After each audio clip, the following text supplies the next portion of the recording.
जी, मैं हूं Nadeem Siddiqui M7 city news के साथ। इस वक्त मैं मौजूद हूं हाफिज़ अब्दुल बर साहब जो कि सीनियर रहनुमा है पीपल्स पार्टी के। इनसे मालूम करेंगे 27 दिसंबर को जो कि कराची से और मुल्क के दीगर हिस्सों के साथ साथ दुनिया भर से 27 दिसंबर को लोग इस्लामाबाद की तरफ रवा दवा है। इस हवाले से मालूम करेंगे क्या कुछ इक़दाम किए गए हैं हाफिज़ अब्दुल बर साहब ने, और कितनी गाड़ियाँ जा रहे हैं, कितने लोग जा रहे हैं और कैसे इंतजाम देख रहे हैं।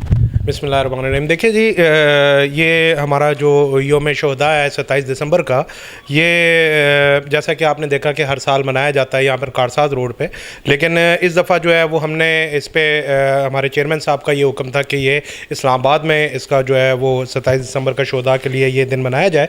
और यहाँ से जैसे हमारे पार्टी के सारे वर्कर हजरात और सब मतलब यहाँ से मूव कर रहे हैं इस्लामाबाद के लिए, इसी तरीके से हमारी जो माहीगीर कम्यूनिटी है, फ़िशरमैन कम्यूनिटी है, जो मोस्टली 99% पीपल्स पार्टी से ताल्लुक़ रखते हैं, वो लोग भी इस चीज़ में जो है वो कमर बस्ता हैं और वो भी अपनी तैयारियों में मसरूफ़ हैं। जितना जुल्म किया गया हमारी पार्टी की क़यादत के ऊपर, हमारे सदर जनाब आसिफ अली जरदारी साहब के ऊपर, एक नाजायज़ के उन्होंने पहले भी एक 11 साल जेल काटी, एक मर्द मुजाहिद आदमी है वो, और अभी फिर उनके ऊपर दोबारा से इस तरह के इल्ज़ामात लगाए गए जो कि कुछ भी साबित नहीं हुआ। अभी उनकी सेहत जो है वो इंतहाई तशवीशनाक थी, जिसकी वजह से अदालतों ने जो है उनका रिलीफ दिया, उनकी ज़मानत मंजूर की। लेकिन मैं ये समझता हूँ कि ये जुल्म को अगर रोक दिया जाए या जुल्म को ख़त्म कर दिया जाए, ये मौजूदा हुकूमत अगर ये अपने ज़ालमाना रवैयों से बाज ना आई तो यही इनके ऊपर भी इसी तरीके के इनसे बल्कि इनसे कहीं ज़्यादा ये इनको भी भुगतना पड़ेगा। यकीनन पीपल्स पार्टी के काफ़िले जो है इस्लामाबाद की तरफ रवा दवा है। इसी तरह से